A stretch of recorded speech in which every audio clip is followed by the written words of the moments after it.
Hi, I'm Emily Hazard. And I'm Becca Anderson. And this is Grey's Anatomy Uncut, a podcast where we discuss and analyze episodes of Grey's Anatomy. Today we're going to be talking about Season 3, Episode 3, Sometimes a Fantasy, a song which was originally sung by Billy Joel. The original air date of this episode was October 5th, 2006, written by Deborah Kahn, directed by Adam Arkin. Sure. 22.8 million viewers, which is down from last week's episode. Mm-hmm. We're back, baby. Yeah. It's only been half a year, but we're back. So, get hype. So some follow-up. I don't know where the hell you guys were for, our whole existence, but in our absence, we actually, have fans. Which is still something that we're getting used to. So, we have some fan shout-outs. So, on iTunes, Stefanoosh. Is that right? Sure. And Halloran, or Haley Aaron. I think it's Haley Aaron. I like Halloran. Halloran. So, yeah, 2 5-star ratings. Thanks, guys. That's really awesome. And then on YouTube, Landslave. Although I think we already made a shout-out to that one. Whatever. And then on our website, we actually got some comments on the individual episodes on our website. And so shout-out to Anna and Desiree for leaving us some Wait, that's actually comments. exciting. People go to our website besides us? Yeah. Yeah. Oh, my God. It's getting a lot of traffic. Anna actually pointed out to us that Meredith, in the pilot script of the show, said that she was 32. Oh. So we spent all that time trying to figure out how old she was, and we were, really off. Oh, God. So, good job, Anna. We tried. We didn't try quite hard enough. Is this when we retire? Is this the moment that we officially retire? No, we just got back. To just give you a little bit of an explanation of where the hell we were. It's all Emily's fault. I was actually living for the past 6 months in a place that didn't have Wi-Fi. And so, we could have maybe podcasted, but it would have made it, ridiculously hard. So That's what it. Considering it took you, hours to upload a video onto YouTube, yeah, it just wouldn't have worked out, and so it sucks, but that's just the way it is. So basically, if you're mad, it's all Emily's fault. Put all the hate to her. Send me your hate mail. Alright, so do you have an opening statement?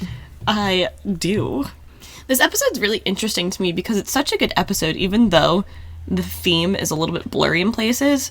I feel like it's kind of almost every episode, really, in Season 3. They've all been good, but they haven't had, a distinct theme. And as a theme lover, it bothers me.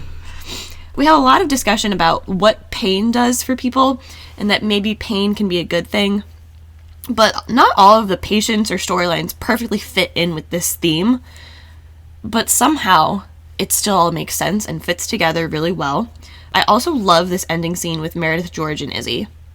I think the coolest thing about this episode is that it's kind of an Alex-focused episode. Or, we get more Alex in this episode than we normally do.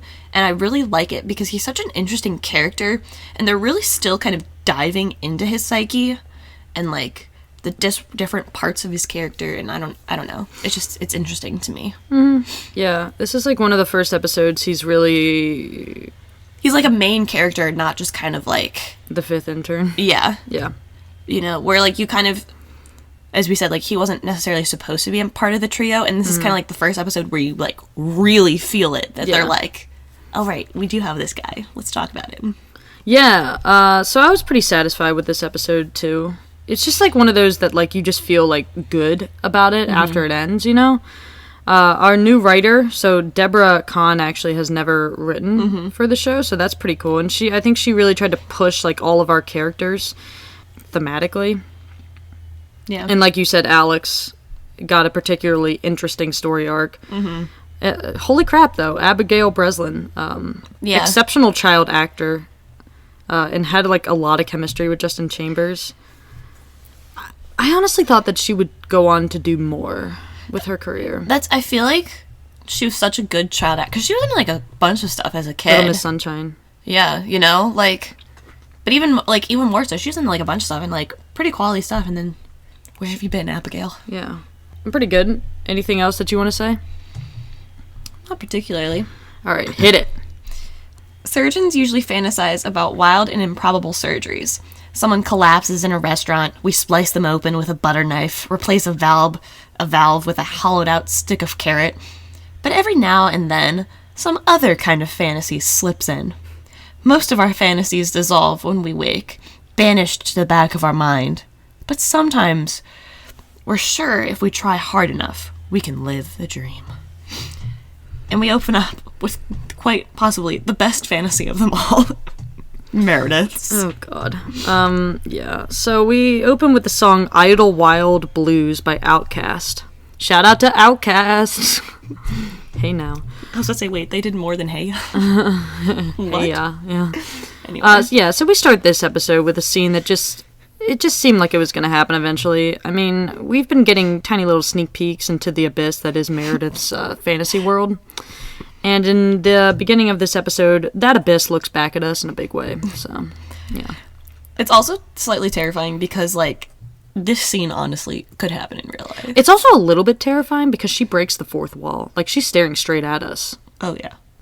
Creepish. And she's looking at us like she knows what she's done. You know what I mean? I know what I'm doing, and I'm proud of it.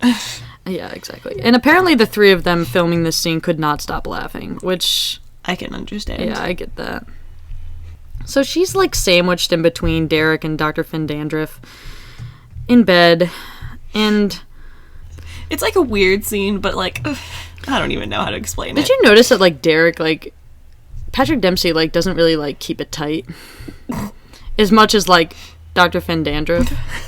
Like, I don't know. Dr. Finn Dandruff, like, he's, like, auditioning for NCIS with this scene, I feel like. Anyway. Look, I could be a cop. I'm a pretty darn good vet, but I could be a cop.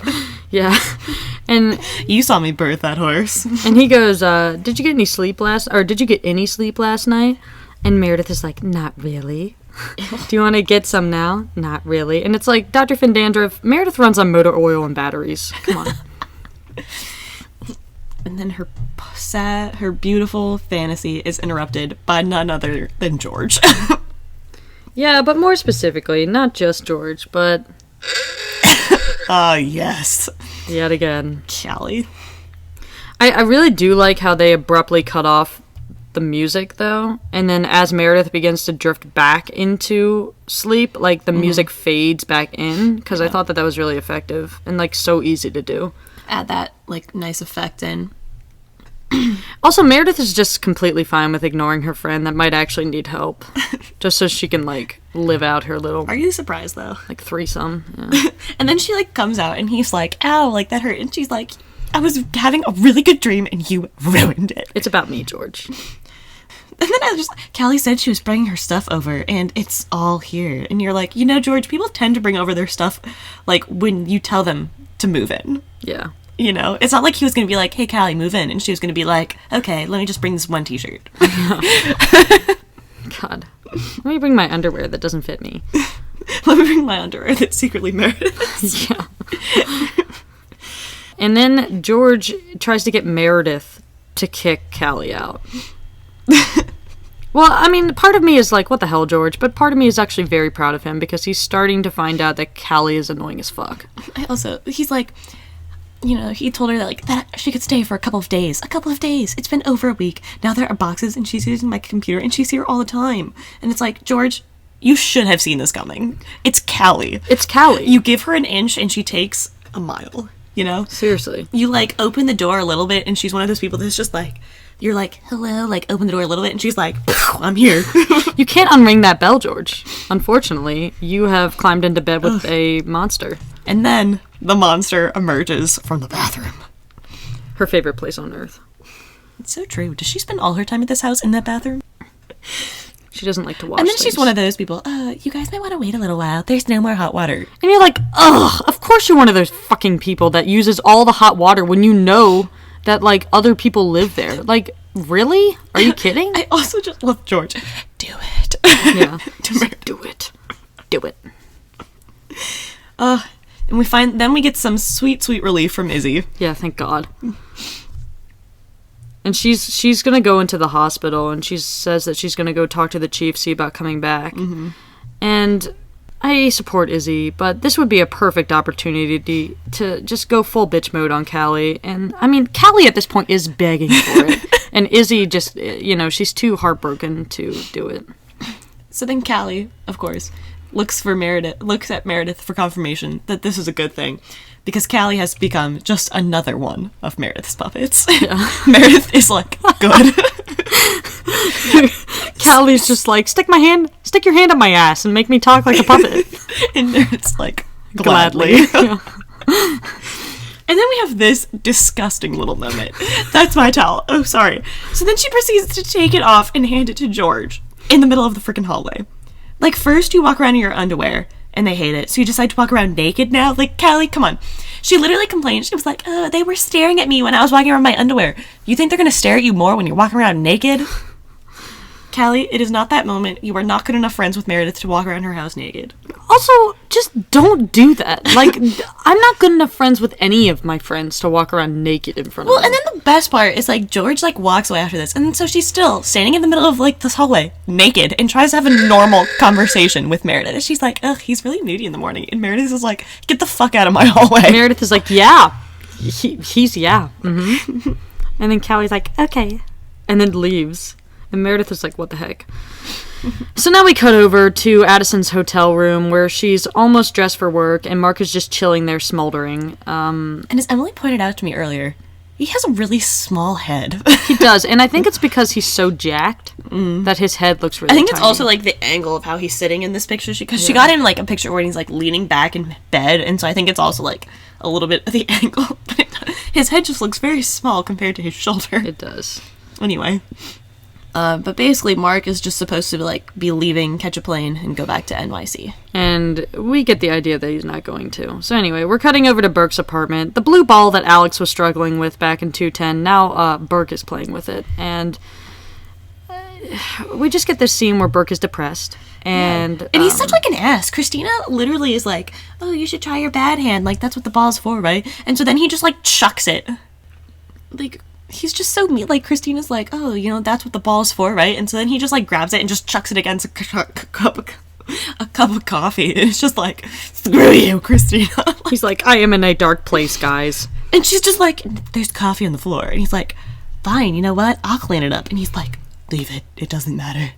Nothing matters. I'm just in such a dark place. And Christina's just like, I don't care. Goodbye. Yeah, and it's like he's, like, wanting Christina's support by being, like, such a little, like, sad fuck, and like Christina's like, I don't care at all. He's taken a note out of Derek's handbook and become the whiny little man. He's become a little man child, and it's annoying. He's like, please take me to the man pain bridge because I'm having so much man pain right now. I wish that there was a place where I could reminisce on my man pain. And then Derek's like, there is. I've got it for you. I'm actually there right now. Ugh. And then, so then we cut back over, and Callie has still not picked up on the hint that George is, like, not happy with her moving in. I don't think she can read a social cue, but whatever. At least not from George. Because she's just like, so, I was thinking, since your shift it ends after mine, and I don't want to have to wait around, maybe I should get a copy of the house key. And you're like, maybe you should ask Meredith. It's her house. And she's just like, no. It's like, okay. Oh, and also, like, can she not pick up George? Like, George could throw all of her boxes out into the front yard and she'd still just be like, oh, he loves me. It's great. He must be playing a game. Is this a scavenger hunt? And then George is like, no, I like leaving together. You don't need a key, which is so true. And so then Izzy just kind of, like, stops. Like, Izzy was walking in with them and she just, like, stops. And Meredith kind of picks up on this because she can read social interactions. And imagine that. Meredith says, everything's going to be fine. Bailey is on your side. And the chief he's going to put on his angry face, but he's on your side too, which is true, Well, and Meredith's like, don't worry, I have him wrapped around my finger. If he gives you any, like, problems, just let me know. And then George says, everyone wants you back in that building. And in your head, Callie's like, I don't. It's like, shut the fuck up, Callie. Except then Meredith, like, looks at her and she's like, dance for me, my puppet. And Callie's like, I do too. Callie's like, it's so hard to have my own thoughts when Meredith's hands up my ass. So anyway. So Izzy's just going to stand out there. She's going to practice her speech. She also, is she wearing the sweater she gave Denny? Yeah, she is, which is cute and also depressing all at once. But Meredith is dressed similar to a 60-year-old, but for some reason she can just, like, pull it off. Like, I wonder if they're, like, purposefully dressing her like Ellis this season. A little bit. I mean, we get a huge thing of this season is kind of the Meredith Ellis relationship. So it wouldn't surprise me if that was something like a subtle, that they were. That would be amazing if they were doing that. With these writers, nothing would surprise me. Ugh. So then we come in to Richard, the chief, and Bailey. And Bailey's trying to be like, Chief, you're my puppet. And the chief's like, but... And Bailey's like, no. And then Bailey says she didn't commit a crime. But, like, didn't she? Isn't that, isn't that, like, almost... She, like, basically committed a crime. Pretty much, yeah. She didn't commit a crime. She's an intern. She wasn't arrested for a crime. But, like, was a crime committed? You could argue it. Yeah. And, you know, Bailey's yelling at the chief. And then I like this power move that the chief does. He goes, because I'm the boss. And Bailey's like, oh shit, I didn't mean to disrespect you. But it's like a great interaction between these two. Like, I always felt like the chief and Bailey are equals. But at the same time, the chief is almost like a brother or like father to Bailey at the same time, you know? Mm-hmm. I don't know. It's just like a really good interaction. Mm-hmm. Well, it's like the fact that, like, you know, he says, like, because I'm the boss, and, like, because he technically is her superior, but I feel like he definitely looks at Bailey as almost his equal. Mm. And that's why, like, in a way, like, because I think if, like, I think the chief would not even, like, hear Izzy out, would have just, like, you know, like, if she was like, I'm coming in today, he would have been like, no. But I feel like because this is so important to Bailey, I feel like the chief is, like, willing to, like... Well, and I don't know if you can relate to this, but, like, in some of the jobs that I work, or just, like, anywhere that there's a power dynamic, I feel like there's always one person that, like, is not, like, necessarily friends with the boss, but is more, like, you can just tell that the boss kind of, like, sees them as an equal, like, even on a sports team, or, like, you know, in a work environment. It's just, like... It's like the person, like, if you need something, and you know the boss is gonna say no, you, like, go to that person, because, like, you know if anyone's able to do it, they'll be able to convince the boss to give it to you. Well, that, and it's, like... It's almost like you can sense somebody's maturity. I don't know. Or somebody's, like, natural talent. Mm-hmm. But... And then the chief says the line that basically sums up, like... his whole story arc for this season. He says, being the boss isn't as gratifying as it used to be. So, like, just remember that. So now we have Christina and Meredith. Christina. And then she goes, I'm on my knees in a puddle of coffee, and he's lying on the couch playing with himself, you know, and not in a good way. And I was like, is there a good way? With these two, no one knows. I love this. But he's recovering from surgery, and you've read the studies on recovery and depression in surgical patients. But yeah, and then Christina is just like, he's not a patient, he's Preston Burke, but it's like, you can be both. Yeah. Yeah. Then, in a classic Derek fashion, he sees two people having a possibly private conversation, so he decides to force himself into that scene. And he just walks up and he's like, hey! And Meredith's like, hi, I had a dream about you last night. And he goes, you did? What was I doing? Bringing you coffee? And then she goes, you were definitely not bringing me coffee. But coffee's good. And it's like, how is Derek not picking it? I don't know. It's such a weird thing to say, but it's charming because it's Meredith. Yeah. And then Derek's like, I'm told dating starts with a casual invitation over a cup of coffee. And it's like, who told him this? Totally Burke. Because Burke did the same thing with Christina. Oh my god, I didn't even think about that. He totally, like, went over and was like, Burke, you obviously know how to get the women, so I'm going to talk to you about women. I will tell you how to get that tail. And then Burke, like, threw his ball at Derek. Get out. They're just playing fetch. And he goes, so Meredith, would you like to go out to dinner with me tonight? And then he goes, how's that? Was it casual enough? And you're like, Derek, shut the fuck up. Like, and Christina is just like, why am I still here? Christina is not impressed, sir. And Meredith is like, so we're dating. And he goes, we're dating. Pick you up at 8. Which, that seems like, okay, so I know that they're, like, really busy. But, like, if it's 8 o'clock, Mama needs dinner before that. I know. That was my thing. He's like, pick you up at 8. And I'm like, what is this? Like, going out for dessert? Like, I'm gonna have It's a second dinner? Well, it's like, if you pick her up at 8, then you have to drive. Then you have to sit in the restaurant. By the time you're served, it's like 9. Yeah, like, that's bedtime. And you're like, no. This is why we're not surgeons. That's not why, but it's part of a reason. And then Finn comes off the elevator. He's wearing dark green over light green. Imagine that. His favorite And I think colors. jeans. Yeah, I know. And Meredith tells him that she had a dream about him, and he goes, what was I doing? And Christina's like, yes, Mayor, what was he doing? Christina is just having so much fun about this. Yeah, and he brought her coffee cake because we're in Seattle. Which also begs the question, did they coordinate, like, what they were going to bring her? Because, like, this goes so perfectly, like, normally I feel like both of them would have brought her coffee or something, but they totally, like, were texting each other and were like, all right, so you're going to bring her the coffee, I'll bring her the coffee cake, okay.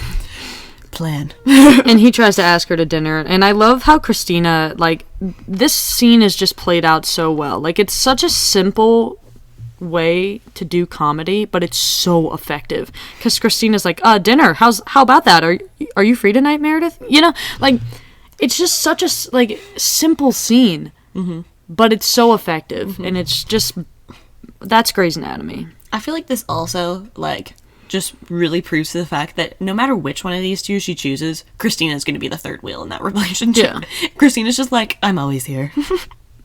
So he's volunteering to eat hospital food, which, honestly, I've gone to hospitals. It's not that bad. Like, have you gone to a public school? Because that has been bad food.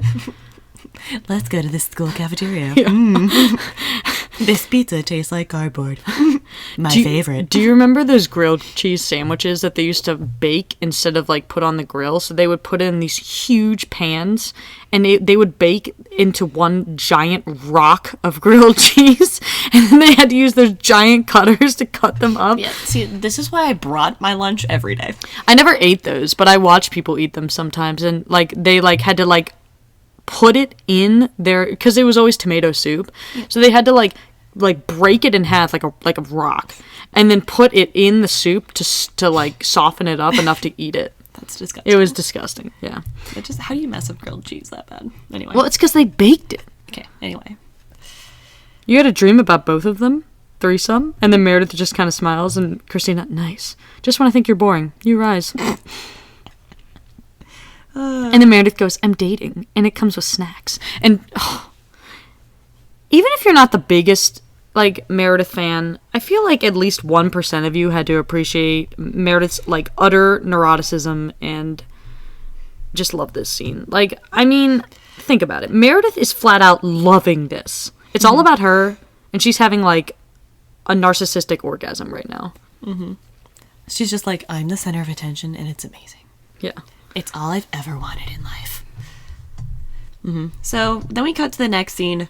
Alex is late, and basically he just sees Izzy standing outside the hospital. Why is he always late? I don't know. He's, like, Running. late a lot. Yeah, I'm a runner. Remember when we saw him run? Good lord. For, like, the one time. Anyway. So now we cut back where Alex is finally joining them all. And so this is just a really subtle scene that shows that Alex has become a part of #intern family, because they just allow him to walk up and eat the coffee cake. And that's like the most effective way to show that sort of thing, because it's like we don't need to see every tiny little scene. It's just, that's how it would work. Like, when you have friends, you just slowly are able to... And you don't need, like, a big scene of them being like, yes, Alex, you're officially part of our family. Like, you don't need that scene. It's just... Yeah, this feels natural. It feels like the real world. You know what I mean? But, like, if you look back at 201, just a season ago, it's completely different. Also, can you imagine, like, Callie comes up and she's like, ooh, coffee cake, and they all just, like, 4 of them just, like, slap her hand. You're like, get off. You're like, shut up, Callie. Meredith's dating, and we're reaping all the benefits. Exactly. And then Meredith says to Alex, I'm dating. And it's like, okay, we get it, you're dating, Meredith. God. It's like she's never dated anybody. This episode is arguably all of the other characters trying to, like, live out their lives, and Meredith just popping up and being like, I'm dating. Did you know? I'm still dating. And you're like, okay. Yeah. And so Bailey even comes up and is smiling, and Christina's like, was she smiling? And Alex is like, Izzy's back. Like that. That's how he says it. But yeah, I think that that's kind of cute, you know. Mm-hmm. I mean, Izzy personally makes me smile every time I see her, so it makes sense to me. I love the Dr. Torres has requested you, George, and George is just like, ugh. Yeah, it's like, George, that's the girl that you're supposed to love. Like, I know. He's just like, ugh.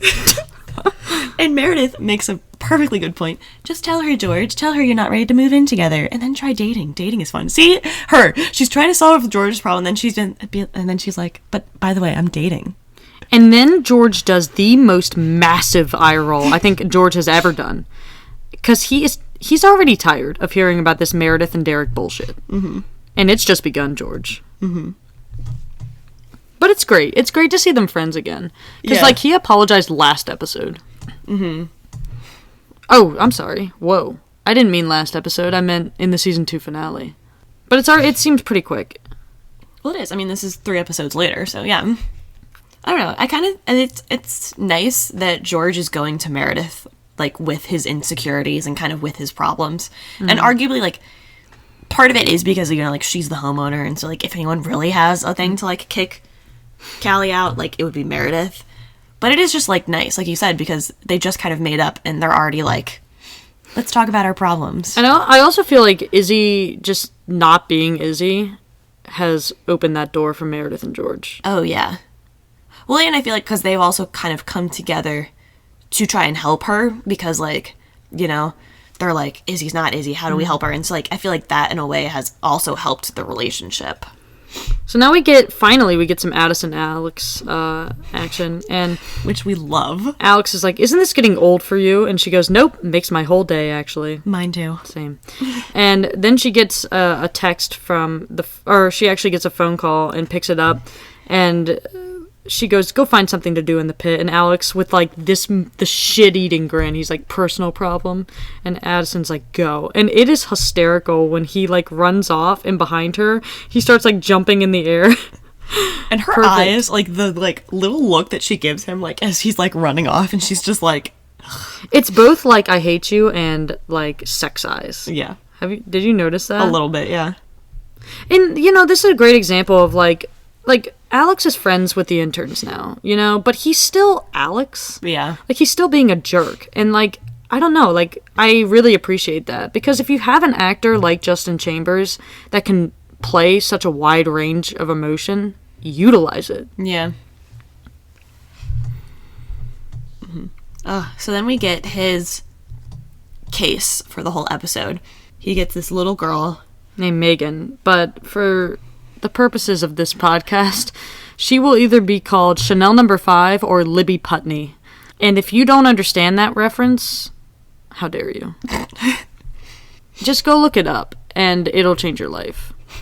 So, I mean, they keep saying her name is Megan Clover, but we know that that's not true. Yeah. It's Libby Putney, and beyond that, it's Chanel No. 5. So. And so, basically, kind of what's going on in this scene is she's come in, she fell on the playground or whatever, and everyone kind of suspects child abuse because I think they said her, like, 4th visit in how long or something? I mean, I've seen over 450 episodes of Law & Order SVU, and that's what I would think, too. As soon as I see this kid, I was just like, yeah, you're being abused. I don't care what you say. Oh, yeah. I mean, she stapled her own arm. Yeah. Do you know how intense that is? Oh. And then I just love, I didn't want to go to the hospital again, so I stapled it. It's no biggie. And he's like, you stapled your own arm? But also, like, flashback, a kid in my kindergarten class stapled his finger once. My brother stapled his thumb once. Yeah. But this guy, like, did it on purpose. He was like, look, I'm so tough. And he, like, stapled it, and then he started crying. What a loser. He probably grew up to be like That's what I thought, too. But then I, like, wrote that down, and I was like, what the hell kind of kindergarten did I go to? Becca went to a ratchet... Where this was, like, normal. Like, I was just like, he did this, and I was like, okay, and, like, walked away. One time when I was in 2nd grade... Like, when I was in 2nd grade was when the, like, cicadas were a big thing. Oh, yeah. And this kid was like, I'm tough, and, like, ate a cicada and then immediately threw up. Like, it was hysterical. It was awesome. Kids are weird. And so then Alex is basically like, you're not going anywhere with these people, Chanel No. 5. He keeps calling her Megan. What a loser. I know, that's just not her name. They're never going to lay a hand on you again. And it's like... I totally get why they gave Alex this case because, like, season 2 episode 2, like, with Scotty, like, same deal, you know? Yeah. So, like, I think that it's good. Yeah. Which then, Chanel number 5, like a little monster, just like chews the staples out of her arm. Like, can we all just say infection? Like, she legit is like and chews it out of her own arm. That like reminded me of like the big dick energy that I feel like Meredith has in social situations, except that like Chanel number 5 like legit like just like goes for it. She's like, I'm good now. How's your crossbow wound? And so then we get this whole thing, and she looks at Alex and whispers, I have superpowers, okay? And then we get the title card. Now we're introduced to Taylor and Leanne Tressel. And you know what? I'm just going to say it again. These patients are boring. Yeah. Like, they aren't the most interesting people in the world, but they're like, their storyline's not completely boring. Like, we definitely have had... I don't know if we've had some, but we're going to get some patients where their storyline, like, you get to it and you're like, skip. Yeah, like, I just don't care about you at all. Mm-hmm. Yeah, so Mr. Tressel is having a corpus callosectomy. And... A what? And that's basically that they have to chop his brain in half and then remove it. And... No, they just cut it in half. Oh, they just cut it in half? Cool. And then I like, his wife kind of entertains me like that. Like, when she's just, like, talking to the baby, and she's like, Daddy's letting him chop his brain in half because Daddy's a big dumb. Like, it's kind of funny. I thought that was kind of, like, low class. I was just like, wow, way to support your husband, you know? I could see my mom doing that. Oh. Okay. Yeah, so anyway, they leave. So it's Derek and Christina in that case. And now it's Bailey checking some x-rays. Alex walks in, and, we cut back to Libby's case. I still just like, Alex is like, she's psycho, and her foster parents are beating the crap out of her. And Bailey, she tell you that, or you figure it out all on your own? Like, she's just so sassy. And then they want her to do, Bailey wants Alex to do this ice water response to pain test, which, like, again, this is, like, another super satisfying... Mm-hmm. Like, idea for a storyline where it's like, it's not like, get patient, take patient to said surgery. Patient either lives or dies. It's like, no, like, just because they're surgeons doesn't mean that that's all they do. Yeah. And I like that. Mm-hmm. It's interesting. Plus, I like, too, how in this moment, like, Bailey's still, like, it's, like, a very teaching moment, like, where, because she's like, oh, do this. And he's like, what? And she's like... do this, and explaining it to him, and I don't know, it's satisfying because you still get the thing of, like, they're interns, and so they're still supposed to be learning. They're not supposed to be like these amazing doctors that are just like, yes, I'm going to cut this man's brain in half on a nice, easy day. Yeah. And that's my normal Mondays, you know? Yeah. I don't know. It's satisfying. So, yeah. So then we get back to all the idiots who can't pick up a social cue, a.k.a. Callie. You were weird this morning. No shit, Callie. You figured that one all out yourself. So now George is rambling like Meredith, and yeah, I guess that's what happens. I wasn't weird any more than I normally am in the morning. It's a weird time of day for a lot of people. It's bright and crowded in our house in the morning. There's just a lot of people running around. So now we have this patient, and this guy makes my skin crawl. He's like weird. He's like flirting with Callie in the weirdest way, and maybe they did that on purpose, because what we've learned about Callie is that above all else, she loves, like, attention, or like she loves it when people love her, and this guy like flirts with her in some ways, and it's like, do you want this out of George? You know what I mean? Yeah. Like, I'm, like, being completely weird. And, like, the way that he's just, like, looking at her, Dr. T, you missed me, and you're like, ugh. Yeah, he's one of the... I never trust anybody who calls people by, like, Mr. or Mrs., like, first letter of their last name. It's weird, and it doesn't get any less weird when you're 65 years old. And then this line. You bet your sculpted ass you are. Ew.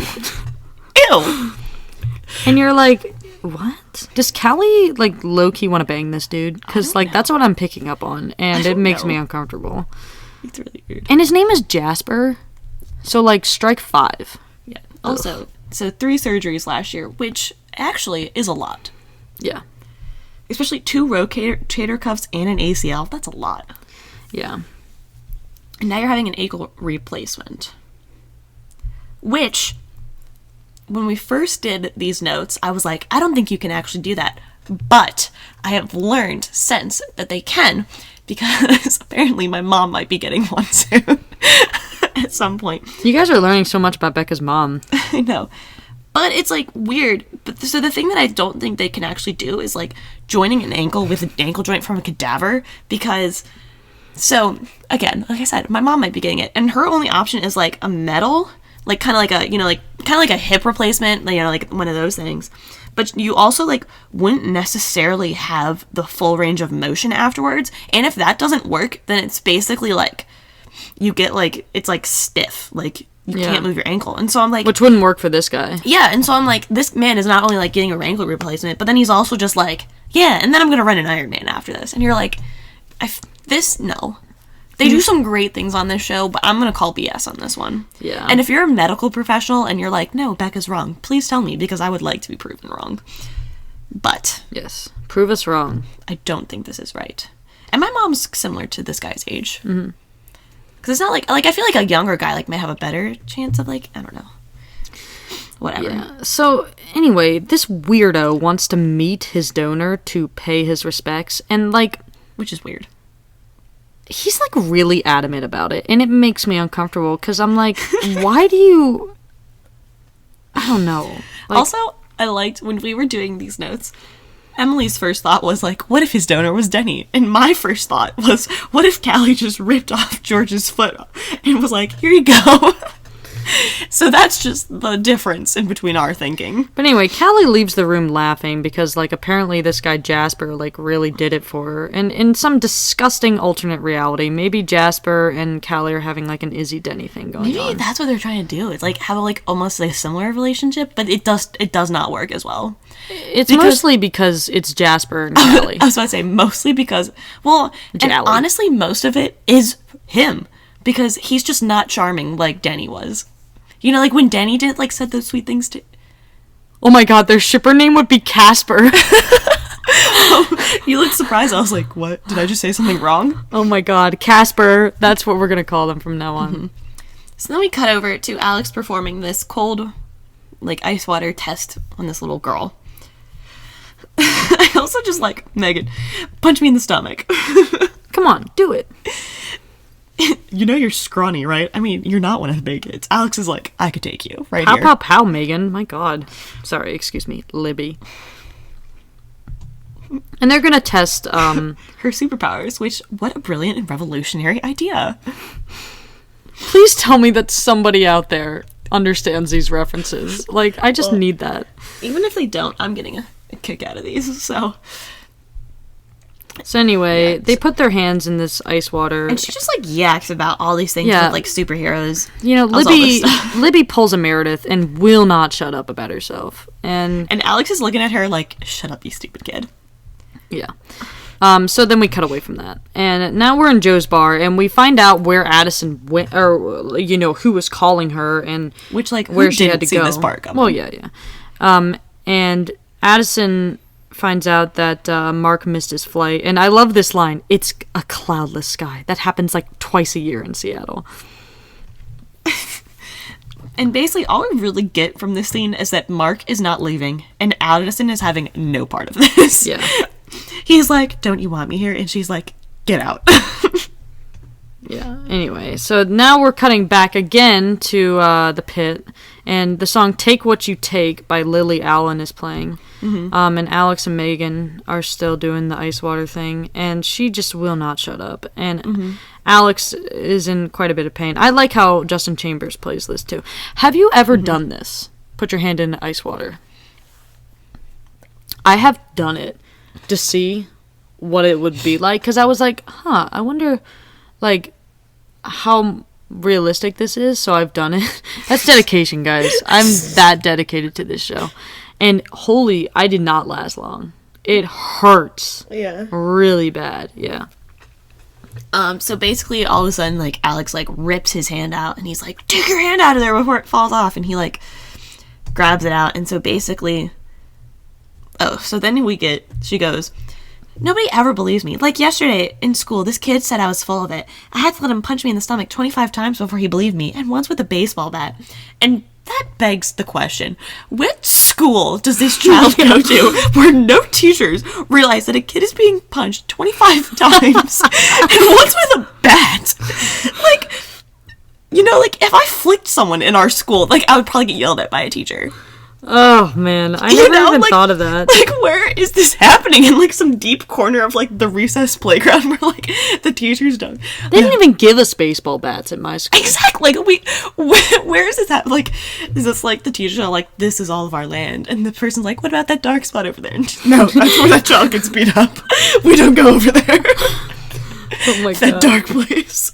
Like, I was considered, like a monstrous kid on the playground by the recess monitors, but, like, I wasn't even that bad of a kid. I know, like, I just, like, ran around like a mad woman, you know, but I wasn't beating someone with a baseball bat. Whatever. Yeah. Anyway. And Alex is like, what? Alex is thinking the exact same thing. He's like, where the hell do you go to school? Anyway. So now we're going back to Tay Tressel's house. Room. Tay. He's moved into the hospital. Hashtag Callie. Hashtag the chief. Yeah. Christina, a recovery is hell on a spouse. It's going to be harder for you than on him. It's like, do you really think that, Christina? Do you really think that you're having a harder time than Burke right now? It's brutal being the caretaker. You'll be fetching the paper and then cleaning the carpet. And he wants ice in a cup, not a mug. It never stops. It's the caretakers that are the silent victims, you know? And when do you ever hear about that? Never. I never hear anything about them. And then it's always, you know, the patient this, the patient that. Silent victims. The whole time she's rambling, and this guy is like trying to get their attention. He's like having a seizure in the background, and Christina's like, don't care. And then he's like, take the baby, and Christina's like, shut up for a second, I'm ranting.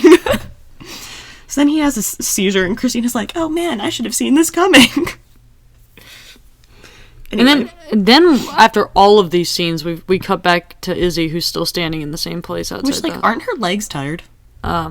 You know, I used to think, yeah, but I recently did a job where I didn't sit for like 8 hours. That's like what? Like, she's standing in the same. I wasn't place. always walking, but okay.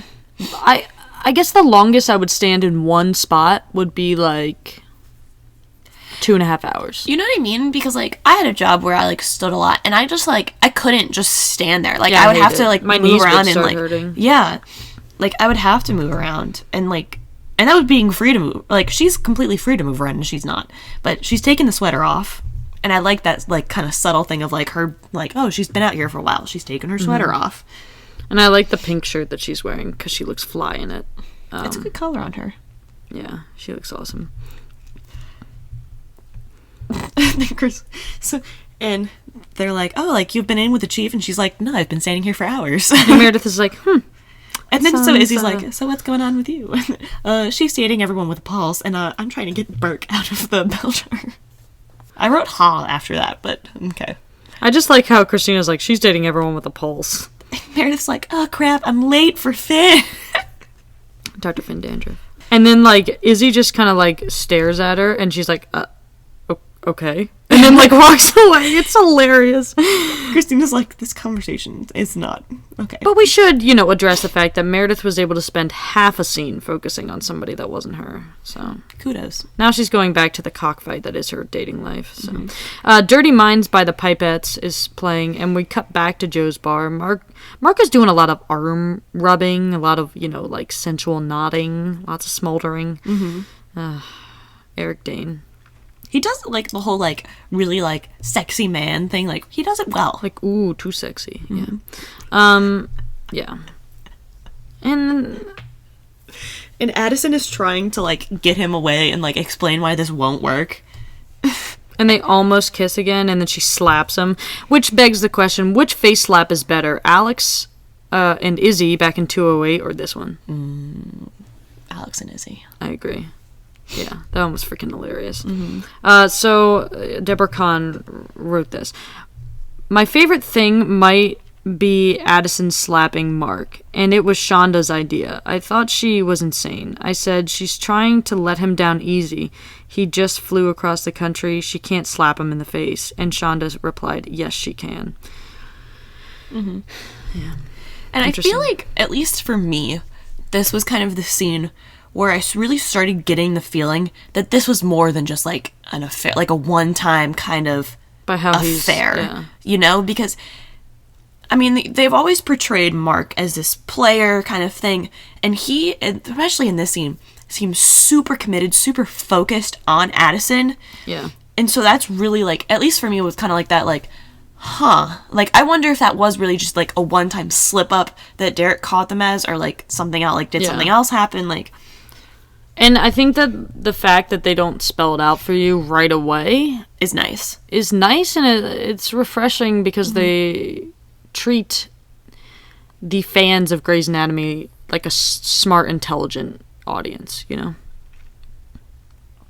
I love this. Bailey's like, it's alright if she thinks she's a superhero. I believed in Santa Claus till I was 11. And Alex goes, really? Did Santa ever hit you in the gut with a baseball bat? And Bailey's just like, yes, he did. What? So now we cut back to George and Casper.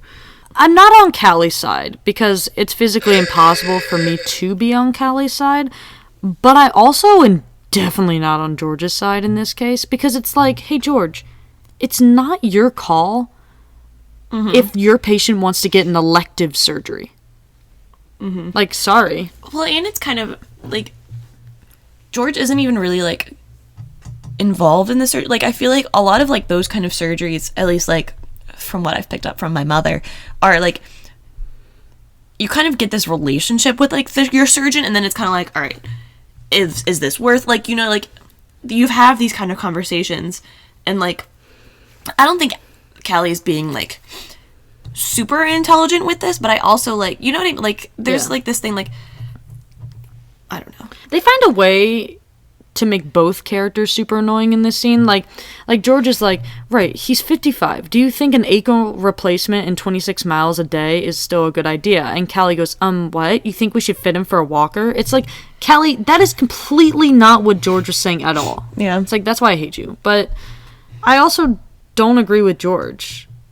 Yeah. Well, I kind of like the fact that they're arguing about something that, like, in a way they're both kind of wrong about, because it's like, you know, maybe, like, yeah, it's okay, like, to have, like, a lot of elective surgeries and stuff, but it's like, this guy's having a lot of elective surgeries, but not, like, taking the note of, like, hey, my body is really crapping out on me. Maybe I should cut back some of the miles?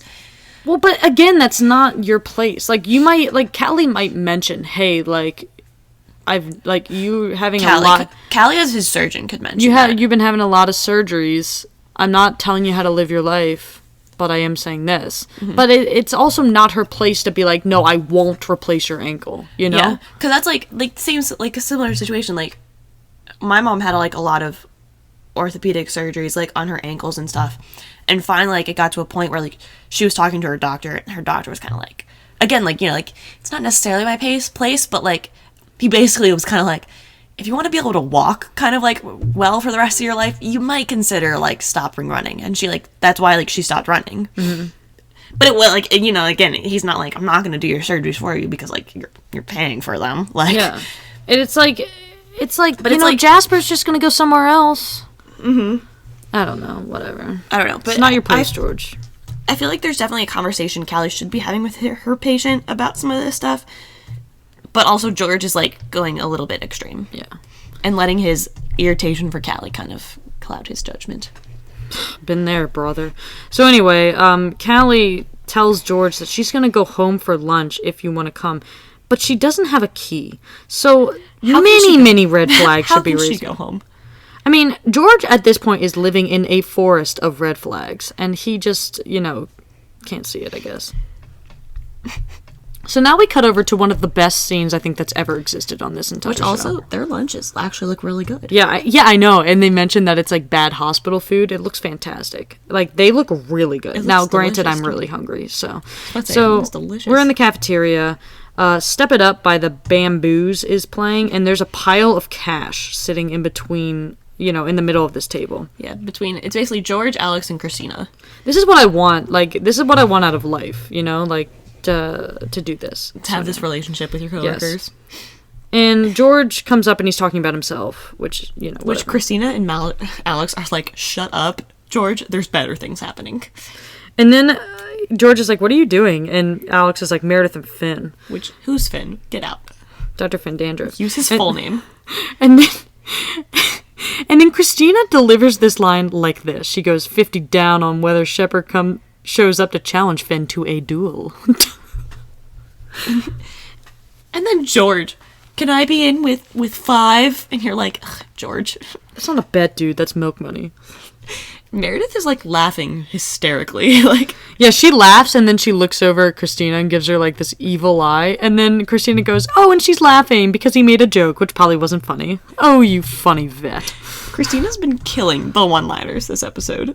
I know. I think, you know how we've been awarding best line in the episode to different people? I think Christina's got it. Oh, yeah. She might got it. George, I left the rest of my cash at home, which I can call it because I live there. I'm not a visitor. And you're like, ugh, okay, George. I mean, I am going to call a little hypocrite. What the hell? Why can't I say this word? Hypocrite on that, George. Because, I mean, you were the one that was so goddamn emotional about Meredith and how you were moving out. And it was literally like 2 months ago. You were running to Callie and, you know, she welcomed you with her creepy arms into her sex dungeon. And now she has nowhere to go and you don't care. And then Alex, hey, you're a loser. You like comic books, which is just such a classic Alex. Hey, you're a loser. And George is like, okay. And George is like, yeah. George is like, okay. And then Derek comes in, and this is the moment of truth. And when I love it, so at first he like goes past the table, and Alex takes it like a man and walks away. Which who in their right mind bets on Derek taking it like a man? Yeah, Alex, come on. Do you even know Derek? He's the captain of the low road. So then he turns around and starts walking back, and the way he turns around is like he's like a Splenda model, you know, like he's like shaking his like pack of sugar. And he literally looks so proud of himself. He's like, yeah, I'm about to destroy this date. You know? Yeah, while he's shaking his pack like it's a maraca. And Christina's like, yep, that's right. I know my... Yeah, I know Derek. He's a little jerk. And so he comes up and he interrupts and he basically is like, come do this surgery with me. He also literally like walks up and was like, so I already had an intern on this case, but I'm just... I'm going to chuck Christina out and Meredith, it's yours. Exactly. Like, Christina's, like, so happy about this until, like, a couple scenes later, and she realizes, like, damn it, I got cut from the case. Meredith leaves with him. I don't know, I just think it's so funny when Alex is like, I think I owe you another 20, and then Christina, yeah, I think you do. Because, like, that was great, to be honest. Hilarious. I kind of like this little short scene in between Burke and Izzy here. When he kind of, like, walks up to the hospital and is like, coming or going? And she goes, I don't know. And he goes, me neither. It's just such a good line because it's literal and metaphoric, you know? Mm-hmm. Like, they don't know where they're going. Yeah. They're both of their lives were changed in such a massive way that they don't really know who they are anymore. Well, and I think it's cool because going back, and I could be wrong about this, but I think this is the first time that Burke and Izzy have really, like, been together. It would have to be. In a scene after the whole Denny thing. Well, yeah, it would have to be because this is the first time she's, like, left the house. Yeah. And so I kind of like that it's just this short, simple, like, where they're both, like, in this situation where they're like, I don't really know what I'm doing. And it's like, yep. I like how they didn't, like, Burke, like, didn't, like, ask her anything besides that, you know? Like they made it short. Yeah, that was good. So we get we get this scene of Burke in the chief's office, and Christina witnesses it from the man-pane bridge, and I don't know, you know, she just smiles because she sees Burke is talking to the chief, but she doesn't, I guess she's being very naive, you know? Mm-hmm.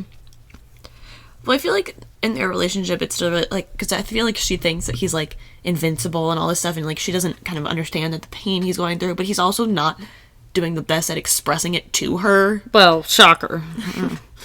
So. But what does it say that Burke said that he didn't know if he was coming or going, but he does go in and Izzy doesn't? Izzy was more shook by that whole... Mm-hmm.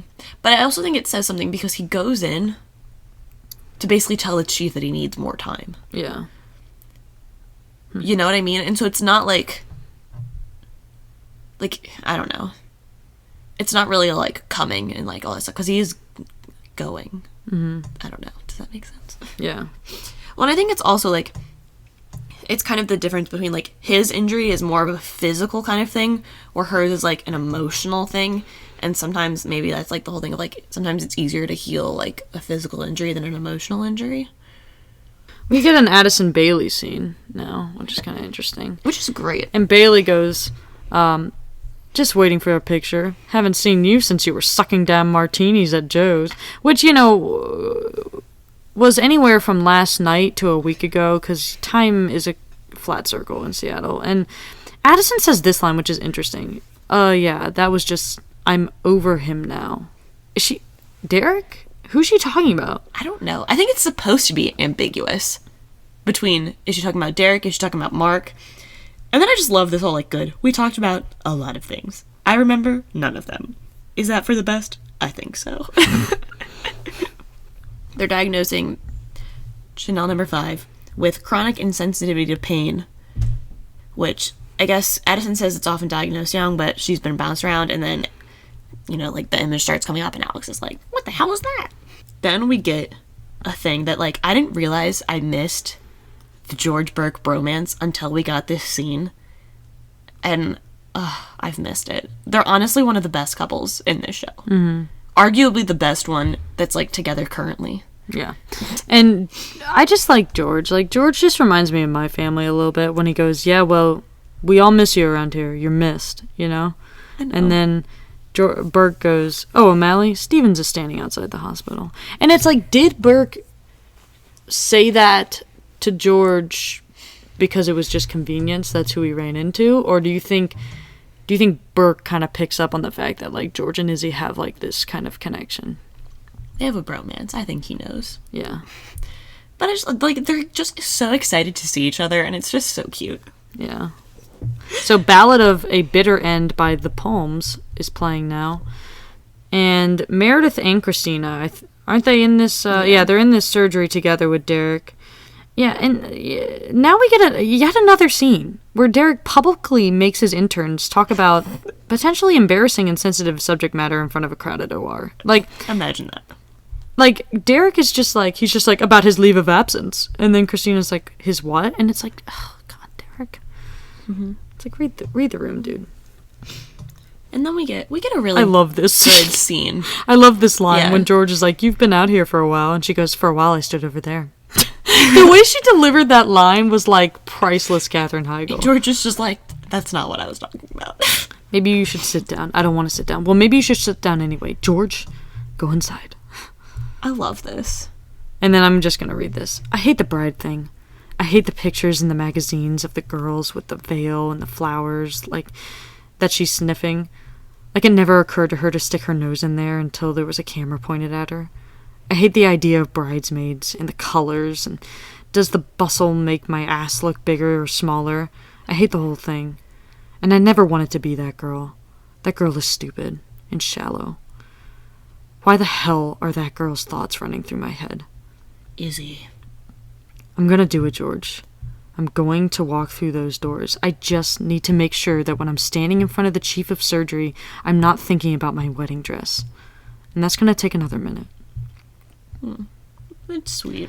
And, you know, what's so great about Izzy is that, like, if you only were to watch a few episodes in the beginning of the show, you would think that she is that girl that likes that. And you know what does bother me is that she kind of became that girl again in season 5. A little bit, yeah. And it's like, dude, you're writing, like, contradictive material now. I don't know. It's just an awesome Izzy moment, and it seems to come out of nowhere. Well, I feel like it kind of really shows, like, Deborah says on the Gray Matter blog, she says, you know, like, Izzy was wrecked. She thought she could take back her life through sheer force of will, but it's too much. And I kind of like that, how she's like, it's like, you know, like, your mind, in a sense, is like, you're gonna get better, you have to do this. And then she went there, and it was just like, no, I can't yet. Yeah. And what's interesting is that Deborah also said that we all, like, as a collective audience, wanted her to walk through that door, and she just can't. Which is so true. The whole time, every, like, shot you had of, like, someone else running into her outside, we were like, is this gonna be it when she goes in? And, like, you're waiting for it the whole episode. So, yeah. Yeah. The next scene is George goes up to Jasper and, you know, he's like, do you want to meet your donor? And, you know, with the parents of Chanel number 5, Bailey says social services cleared you. You know, speaking as somebody who's watched every episode of Law & Order SVU, I feel like social services doesn't just, like, clear people, you know? Like, I feel like it's kind of like all right, we've, like, determined that you aren't guilty at this time, but, like, we're going to be keeping an eye on you. It's not that. It's like, I don't know. I feel like they wouldn't just clear you that fast. Like, there'd be a lot more. Like, she's still in the hospital. It's still the same day. Yeah. Like, that doesn't happen. Whatever. This is a TV show. Anyway, so Megan has gone missing. No, number 5, don't go. Actually, I don't care if she leaves. Oh my god. Christina and Burke finally have a conversation about his leave of absence. And, you know, he's talking about, like, you know, people that have this surgery and what the recovery's like. And Christina goes, yes, but you're not one of those. And then Burke says, really? Says who? And it's like, exactly. Thank you, Burke. Like, I do love Christina, but I feel like she can be almost more naive than anyone. Mm-hmm. Well, and I think it's, like, she almost has this, like... It's hopeful, right? Hope, but it's also, like, this understanding of, like, he's this amazing surgeon, so, like, oh, yeah, he's gonna heal better and be back fine, and it's, like, I feel like it's almost, like, baffling her into... Like, she put him up on this, like, kind of pedestal, almost, and so it's almost, like, baffling for her that she's, like...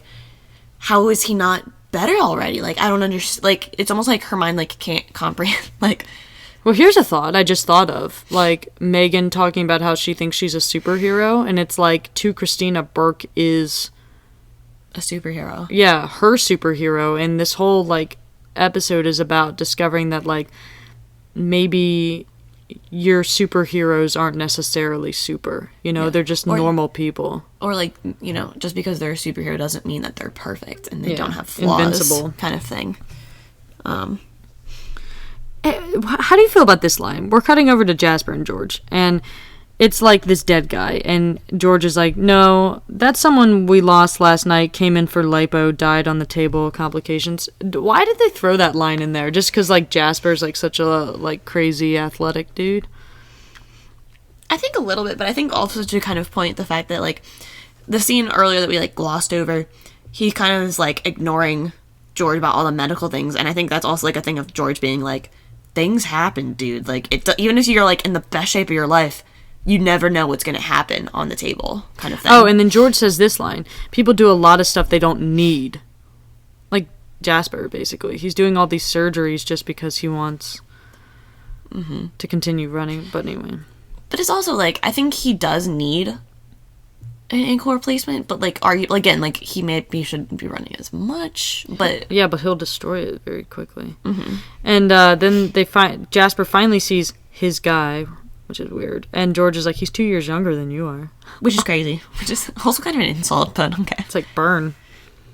And so then Callie, you know, comes around the corner with a stick up her ass. And she's mad at George. Mm-hmm. And she's like, why the hell would he cancel?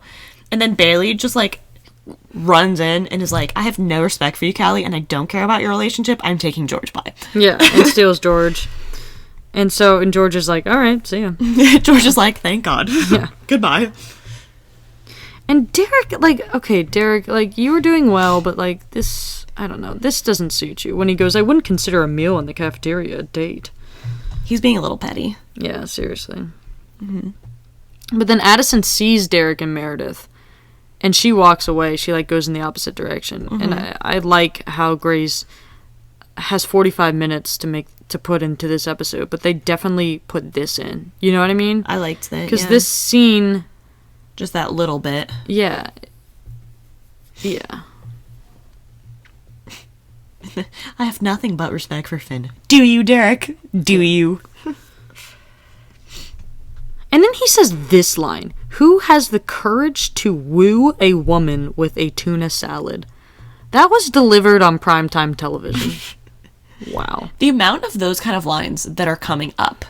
That come out of Derek's mouth are amazing to me. Oh, yeah. Because I know we have a couple next episode, too, of, like, the lines, and you're like, this person delivered this. And you're like, who wrote this? And Deborah's like, me, bitch. I'm Deborah Kahn. So then Alex comes up and is basically like, Derek, I don't care about you. I need Meredith. And Meredith is like, okay, I was bored with this anyway. And then she goes, what's her name? And it's Chanel number 5. Yeah. So they're like looking. And Alex is like actually trying to look for this kid. And George is just like, ugh, like talking. I like how they go in this room that's like a hospital or something. Or, sorry, no. It's like a library. It's like a library. And I don't know. It's really cool. Mm-hmm. Somewhere in George's psyche, he thinks he's Batman and Callie is Robin. So many questions about that. So many questions I don't want the answer to. And this is hysterical. Callie goes, O'Malley! And then Alex is like, good luck with that. And then walks away. Alex is like, I'm out. So Jasper is gone, and that's just so sad for her. And so then they argue more about the fact that they, like, suck. And then, of course, he delivers the, like, fantastic line of, I'm not ready for us to move in together. Which, like, thank you, George, for taking Meredith's advice, but not the right situation to bring that up. Yeah. And then Callie just... And if you weren't a toddler, if you could use your words, then maybe you could have said that the first 4 times I asked you, and then I would have said, oh, that's funny, me either. I'm looking for a place. I'll be out in a week. And then George is like, really? Because remember you... Save it, George. I'll be out in an hour. Which, and like, we're all like, woohoo! Which Callie, like, makes a fair point, but she still bothers me. So, like, she's right, but I'm still irritated by her, so. But I also, like, don't understand, like, what George did so epically wrong here. Like, he didn't push Jasper that hard, you know? Mm-hmm. He was just like, this guy is your donor. He's old. And then but 2 years younger than you. Yeah. And then... Unless they had, like, a conversation off screen or something. Yeah. I don't know. Yeah. And then Callie's like, how dare you? So, you know, Callie was homeless. I think it's also just, like, the impact of... They've had, like, a lot of arguments about this, and so I think it's also just, like, the, like, building up to kind of this moment. Mm-hmm. Okay, so now we get this amazing scene. I love this scene. Anytime that there's an Addison Meredith scene, it's like, you know, my jam. Speaking of jam, there's a picture on the wall of the hospital of just this giant strawberry, and then in all caps it says, bite me! Which is totally Meredith. So Meredith totally picked that up. Meredith walks into a supply closet, and Addison is just, like, sitting on the floor, mascara all messed up. It's almost even more tragic and sad because Addison doesn't really try to hide it. She just kind of, like, owns up to it, you know? Which I also kind of like. I don't know. Like, yeah, I love it. And the fact that Meredith, like, honestly, like, for the first time in this show, she kind of has to face, literally, the destruction of what she and Derek did, you know? Well, and that's, I think, this is kind of the turning point when she does kind of, like, realize the destruction, because, like, the whole episode, she's just like, oh, I'm dating, and it's great, and now she's literally, like, face-to-face with, like, almost, like, the consequences of her, like, dating 2 men and doing all of this stuff, and it's kind of, like, hitting her, like, oh. Well, and it's also, like, Meredith, like, this was you.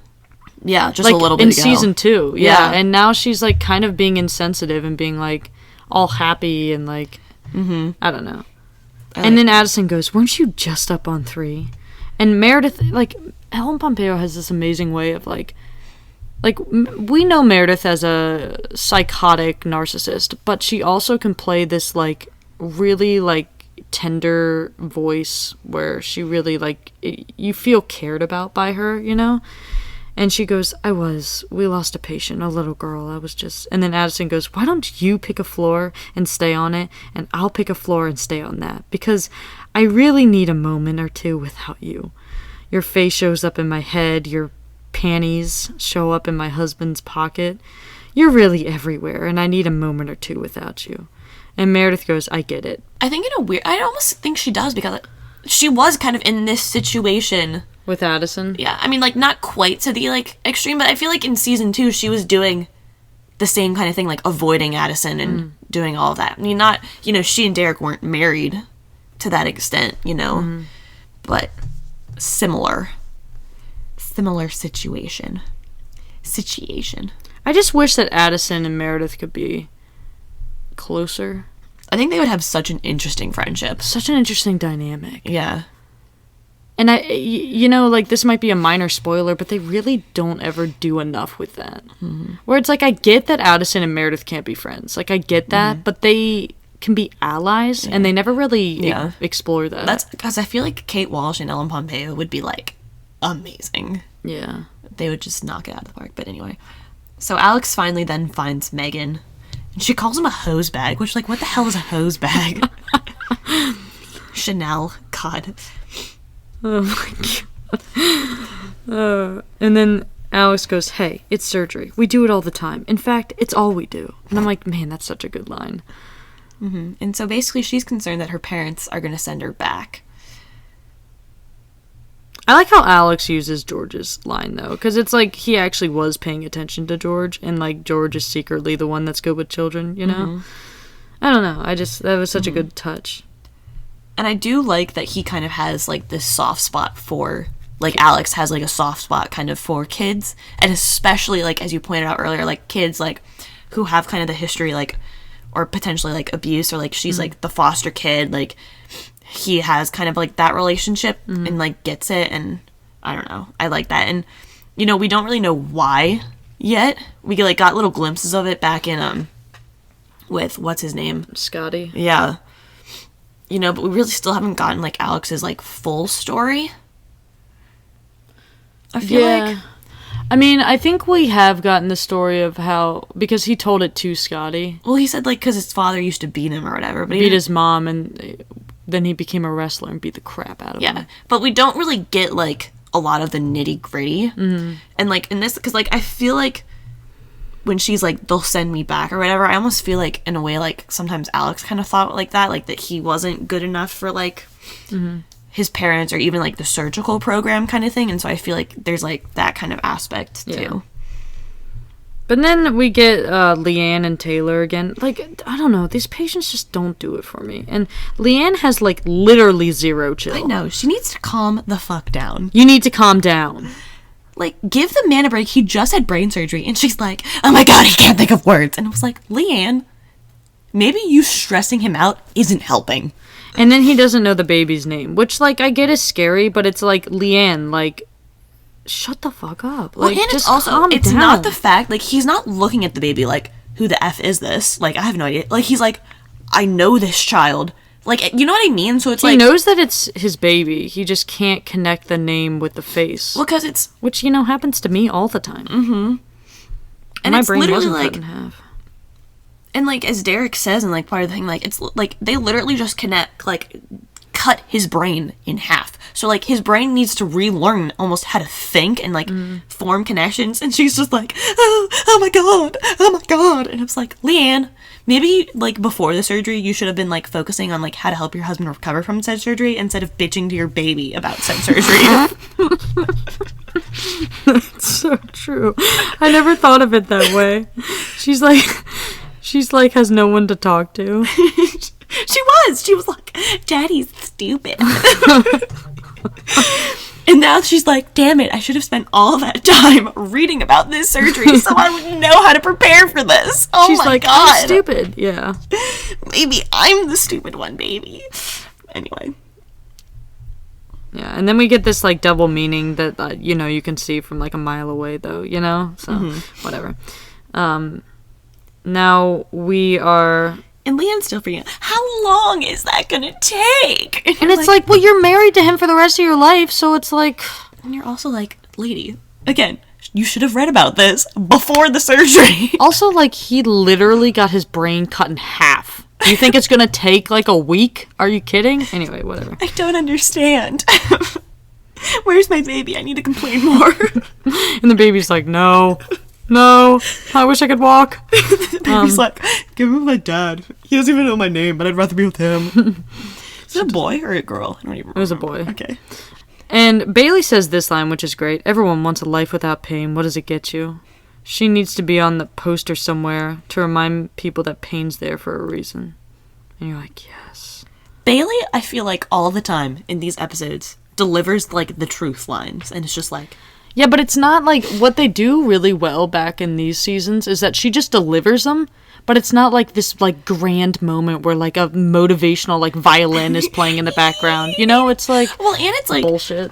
And I like the fact that she's not, like, you know, it's not like she's talking to Alex and being like, preaching. We need to remind people that pain's there for a reason. Like, she's just, like, talking because, like, this child literally, like, had this, and she's like, this baby. But then you're like, oh my god, that line's so like, amazing, because it applies to, like, everyone in this episode. But, like, Bailey wasn't like, let me stand on my pedestal now, and I'm gonna deliver this line that everyone's going to believe. But later in the show, that's the queen. That's who she becomes. Yeah. And it's annoying as hell. Anyway. And then I like this little thing, like, when they walk out, and Bailey just looks out and sees, Izzy saying, has she been out there all day? It's like, yes, she has. So now we get the outside of Meredith's house, and we get a scene where both of these men are fighting over Meredith, and Meredith gets mad because they're not fighting over her in the right way. This woman is a siren. Mm-hmm. We need to stay away from her. Like, Finn just kind of casually, like, appears, but, like, in my version of this scene, he needs to, like, just, like, fall out of a tree and be like, oh, hey, didn't see you there. Like Cedric Diggory. Yeah, like, just out of a tree, or, like, just, like, diving out of a bush, like, oh, hey, guys, didn't see you there. I brought some ice cream. What's going on? I've been sitting here for hours. This ice cream is a little melted. So, okay, and then he says this. I wanted to drop this off. Strawberry ice cream. A patient made it for me. And Derek goes, a patient's owner. And I was just like, burn! I loved that moment. I love strawberry ice cream. And he remembered. He's so bitter. Yeah. I remembered too. You didn't think it would melt? It's like, wow, Derek's, like, questions are, like, he's, like, gearing up to be on this podcast. He's crashing our date. Where do you think I got that idea? I didn't crash your date. It was professional. You can't operate without her. And Meredith is like, ugh, you guys aren't paying enough attention to me, and it bothers me. Yeah, she goes, this is not dating. I want moonlight and flowers and candy and people trying to feel me up. Nobody is trying to feel me up. That's how she said it. Nobody is even looking at me. I'm an intern. Do the two of you have any idea how much effort it takes to do all of this? And then she, like, motions to her, like, you know, fantastic body or whatever. And she goes, I'm waxed and plucked and I have a clean top on. And the two of you are looking at each other. No, my fantasy is not two men looking at each other. Which, like, flashback to that time when Izzy's just like, I shaved my legs for him. And then in the future, another moment with Izzy and her legs. Awesome. And then Meredith goes, no talking until one of you figures out how to put on a date. I want heat. I want romance. Damn it, I want to feel like a frickin' lady. Meredith demands that everything be about her. She's like, this isn't fun anymore. Make it more fun for me, guys. Dance, my puppets, dance. The minute that things shift to not being 100% about her, she's like, I've had enough. And this freaking amazing song, Can't Get It Right Today by Joe Purdy, starts playing. Love this song. I also like how she, like, goes into the house and then, like, comes back and, like, takes the ice cream and is like, I need this. Yeah, and then leaves again. She does that, like, more than once on the show. Like, when George is like, Meredith, you want some privacy? And she opens the door, just, like, takes her, like, the coffee from him. Oh, yeah. That was awesome. Wow, that was a deep cut. You know when that was? That was 102. Yeah, I was about to say, that was a while ago. No, that was 103. Mm-hmm. Sorry. So then we kind of get this cool scene at this one hotel lobby, but it's like all of these different people kind of coming and going. All the doctors, yeah. Yeah, but it's like, it's pretty much I think it's one continuous shot, almost. Yeah, it's really cool. Which is cool. It's Addison first. Yeah, so, like, Addison comes in and is like, oh, I'm not here. And then it, like, comes over and Callie's like, oh, I'm checking in. And then the guy is just like, certainly, room 4. And then she goes, 1. And it's like... But she says it so, like 1. And you're like, ugh. No, she says it like, feel bad for me. And it's like, nobody cares. And Kelly. The guy's like, no. And then, like, the chief walks in. And then we have this, like... And then Mark walks in. And so then, like... They have this little talk, like, oh, hey, what's going on, man? Mm-hmm. Bro? And then Mark just, I have a thing for ferry boats. And you're like, ugh. Yes. But this is, like, kind of why I love Mark. Because Derek takes everything way too seriously. And Mark is just, like, there to, like, poke fun at him, you know? Which is honestly what we need in this world. Yeah. Yeah. We need, like, early season 3 Mark. Mm-hmm. And you can see, like, there, too, like, the chief, like, the look on his face. And you're like... The chief is like... He's up to no good. Yeah, exactly. Like, the chief knows. So now we cut over to Burke's apartment, where Burke is reading a, like, trash magazine. Like... Basically like a celebrity gossip magazine. Yeah, and that just somehow doesn't surprise me. I love this. And she like Christina just like takes out a chicken, and Mark's like, oh good, you're cooking for me, and she's like, no. She says, I am, yeah. You can take a leave of absence if you want to, but you're not going to sit on your ass all day. You're going to work hard. You're going to get every bit of your strength and dexterity back. And then she just like completely like stabs the chicken and is just like, put it back together, Burke. She like cuts it in half with one go of it. Like with this huge machete knife. I know. And then she's just like, Burke, put it back together. And he's like, what the hell? Do you think this was Dr. Findandris' patient?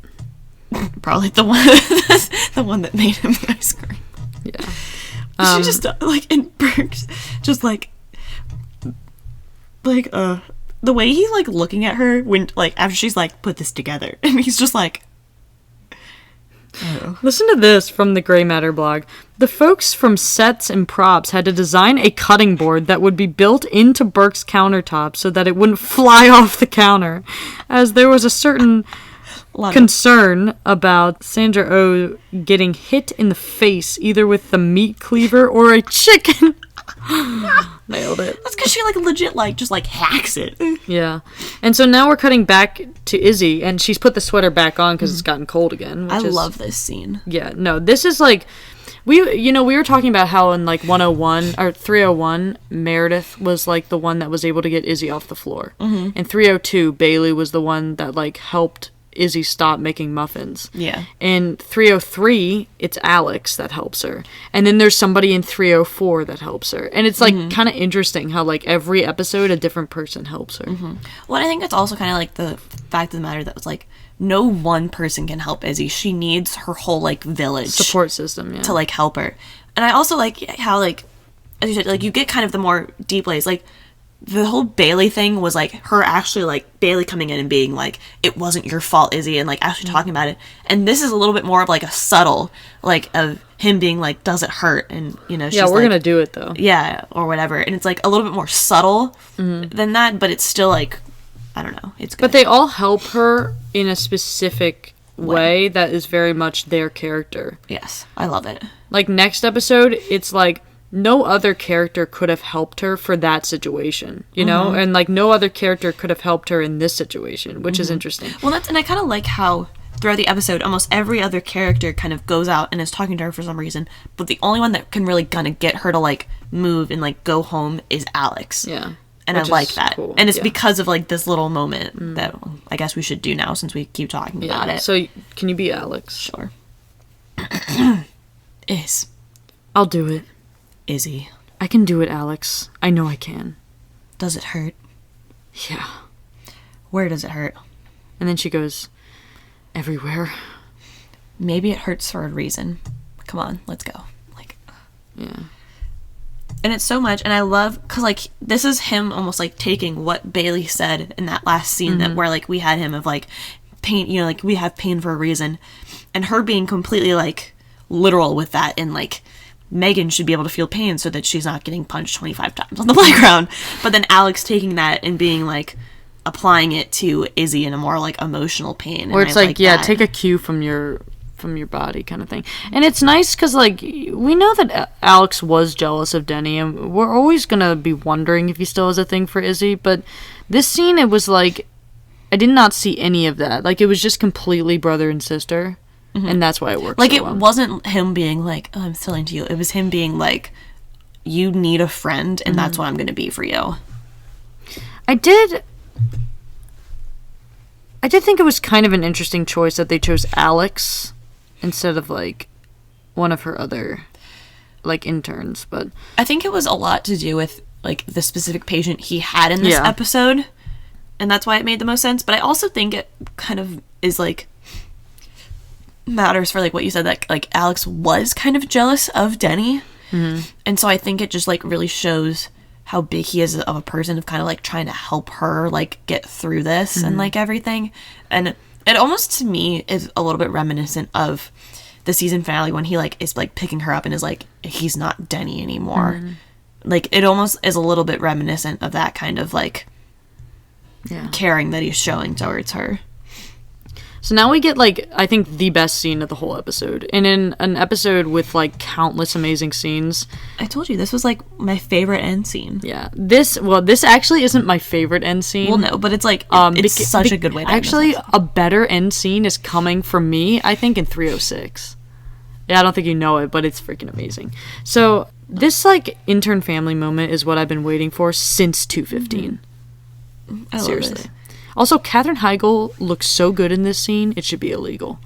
But I also just love, like, you know, we have the whole kind of, like, core 5 interns. But I like how even within that, these 3 just have a little bit more of, like, a different kind of connection because they live together. And I like how we've gotten a lot of these scenes, like, them sitting on the Christmas tree, you know, like, Meredith and Izzy going to George after, like, bad dates. Like, we get those kind of scenes of them living together and having that kind of relationship that I really like. So Meredith is on her bed eating ice cream alone, and Izzy comes in to the doorway, and she goes, "Hey." And Izzy goes, "I didn't go in today." And then Meredith goes, "Maybe tomorrow." And it's like, that's such a simple, short line, but it means so much, you know? Well, I think it also shows Izzy that, like, Meredith still, like, believes in her. And it's like, well, and it's maybe also, tomorrow. it's like, one of my favorite lines, I think it was from Castle, actually, was somebody asked, I think it was Castle asked his daughter, he was like, "Are you okay?" And she goes, "No, but ask me again tomorrow." You know? And it's like this, like, hope that you will.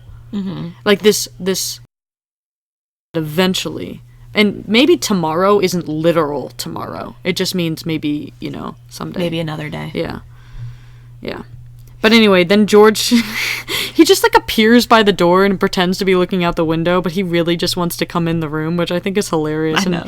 He, like, tries to play it off, and Meredith and Izzy are just like, "Bro, just come in." And Meredith goes, "Hey, George." And then And Callie goes... he's just like, "Oh, good, thank God." And then George goes, "Callie moved out, which is a relief. I'm so relieved." And they're like, "Okay." And then I love how, like, Izzy, like, gives him the ice cream, and she's like, "It's strawberry." And then he, like, throws himself onto this bed so hard, and he goes, "It's good." And Izzy goes, "You left spit on the spoon." No, I didn't. You did a little. You did a little. And then they're all, like, laughing, and it's so cute and so innocent, and, like... Yeah, and, like, Izzy and Meredith smile at George, and George should really be a puddle on the floor, but, you know. But it's also, like, it's been so long, because we've had that conflict between Meredith and George, it's been so long since we've had a scene with, like, the 3 of them, and it's just so satisfying. It's so satisfying. That you're like, they're back, and it warms your heart. Did you find it interesting how the show started with Meredith in her bed with Dr. Finn Dandruff and Derek? Oh, this episode, and it ended with her in her bed with 2 other people, but it's almost like a critique on what we value as a society. You know what I mean? Like, in our society, we're, like, constantly, like, you know, sexual imagery, and it's like, ooh, 3 hot people, goals, you know, whatever. But then, like, Grey's did this thing where it's, like, Izzy, Meredith, George in bed, and it's, like, it's showing, like, this is the true kind of, like, quote-unquote threesome you should be striving, like, to achieve in life. Yeah, like, this should be the fantasy of, like, having friends or a family, like, having that kind of, like... Yeah. Those people around you that really mean something. Because that's, like, really what life is about. Because, like, and it's also, like, showing, like, we got so much of this episode is, like, yeah, Meredith cares about Finn and Derek, and, you know, like, those relationships will grow and whatever, but, like, the real family, the real people she has are the interns, are Izzy and George, are, you know, those core kind of people. And there might be some subtext where it's like, maybe that was Meredith's fantasy for years when she was alone for her whole life. Yeah, you like know? having like, friends. a family. Yeah. So, this is the closing monologue. The fantasy is simple. Pleasure is good, and twice as much pleasure is better. That pain is bad, and no pain is better. But the reality is different. The reality is that pain is there to tell us something, and there's only so much pleasure we can take without getting a stomachache. And maybe that's okay. Maybe some fantasies are only supposed to live in our dreams. How does Burke fit into this theme, though? See, like, for me, this episode, why, like, because, you know, the biggest theme is the pain, and you get that very obviously with, like, the Izzy, Megan, that theme, but then there's almost this kind of, like, sub-theme with, like... A fantasy? But, like, the Taylor and Burke kind of thing of, like, recovery and that kind of thing, which in a way, kind of has pain of, like, maybe, like, I'm trying to think of how to There's, say like, too many themes in this episode. Because, like, how does, like, Jasper fit into the theme of pain? Because I think Jasper's kind of supposed to be, like, I don't know, like, putting himself through more than it could handle, like, putting yourself through more pain than you're supposed to. Well, okay, but I don't know. In the episode, the opening and closing, they talk about two different things. A fantasy, I guess, and then pain. Yeah. I don't know. Like, in Meredith's fantasy, there is no pain. But it's like, that's not really... I don't know. Or maybe that's kind of like because Jasper's fantasy is to be this amazing runner and all this stuff, but he has all of this pain that he's almost trying to, like, cover up with, like, a Band-Aid? I don't know. Yeah. But it's also hard because we don't really get a lot into his character. Like, I feel like there could be something there, but we just didn't really, like, delve deep into it, which I'm not, like, mad about. Like, I think he was definitely more of a side like, nobody needed more Casper. Or whatever. And then, I don't know, and I kind of saw, like, the, Trestle, like, Taylor Trestle thing is, like, potentially, like, the pain we put ourselves through for loved ones, which you do get for, like, a lot of other people. I don't know, like... I mean, Izzy put herself through a lot of pain because she loves Denny.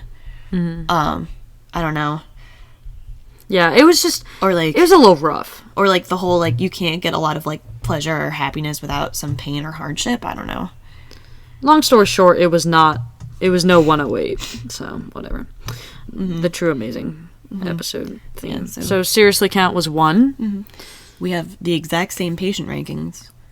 All right, so number 4 was Jasper. Because, like, I don't know, I feel like in these episodes, and especially, like, as we're kind of building up now, like, into season 3 and, like, on seasons, you have kind of, like, there's, like, the primary patient that's, like, this is the theme of the episode, this makes sense, which was, like, Chanel number 5 in this one. And then you kind of have, like, one that's under, that's, like, a subplot, which was, like, the Taylor, because he kind of fit with, like, Burke and that kind of thing. And so, like, those two almost go together. And then you have this, like, other patient, which sort of kind of fits the theme, but is also there for, like, I feel like Jasper's sole purpose, almost in this episode, was creating the rift between Callie and George. And then they kind of, like, were like, well, he's getting all these surgeries, so he kind of fits in with pain, so, yeah.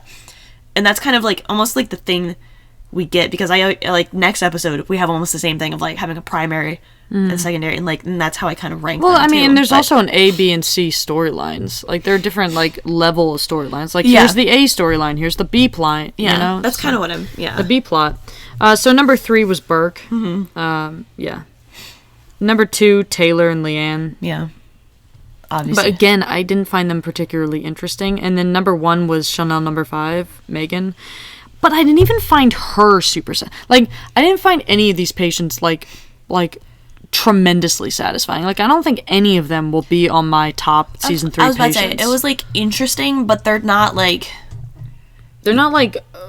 You know, crazy memorable. You know, you're not, like, talking about, like the train patients or, like, you know, like, some of those patients where you're like, oh, Jeremiah. God, yes, yeah. You know, they're kind of like, yeah, they were good, but, like, I'll remember that. Like, I remember her, but she's not, like, when I'm like, oh, my gosh, this patient was amazing. I don't have a make one change. Not really, no. So next week we're talking about 304. It's called What I Am, written by Alan Heinberg, directed by Dan Lerner. Which they sound both new again. I was about to say, I think they're both new. So some people have already done this, but if you want to get in touch with us, we're on Twitter primarily, I would say. Keep doing it. Yeah, it's freaking awesome. Especially now that we're back. Yeah, we're back, bitches. So Twitter, @GreysUncut is for the podcast itself. @Hazard_Emily is me, and then @Anderson_Becca is Becca. We have a website where you can leave individual comments on each of the episodes, so that's greysanatomyuncut.home.blog. And then we have an email for longer questions or comments. Like, feel free, hit that up. greysanatomyuncut@gmail.com. We really try to get back to you, but like I said, I just didn't have reliable internet for almost half a year. So, and then iTunes, of course. That's a big one. And a fun little fact: if you want to hear us talk about things besides Grey's Anatomy, we do every once in a while have another podcast called So Here's the Deal. God, whatever. So we do have another podcast called So Here's the Deal, where we talk about just pop culture. A lot of different stuff. I mean, we've talked about Star Wars, Taylor Swift, different TV shows. all kinds of stuff. And we will be hopefully doing another episode of that soon. But yeah, we have so much to talk about. If you want more content than just Grey's Anatomy, you should look at that. Yeah, if you're not sick of us yet, which I don't know how that's possible. And have you released the ones that you did with your friend Amy about? Yeah, on that about too? Star Wars, yeah. Yeah, so there's ones with me and Emily, but then also there's some with Emily and another friend, Amy. So Amy's freaking hilarious. I was about to say, really good. If you're interested in more than just Grey's Anatomy, check it out. If you're not, then just keep listening to this. Yeah. All right. Well, thanks for all the support. Thanks for everything. It's just making podcasting, like, so much more fun. So. We promise we won't leave you anytime soon. We're making a schedule, and we're gonna stick to it, guys. Yeah. We're gonna do it. We would love listener questions. So, like, literally, if you have any questions at all, we will answer them on the air. It's kind of true. All right. So, signing off. Bye.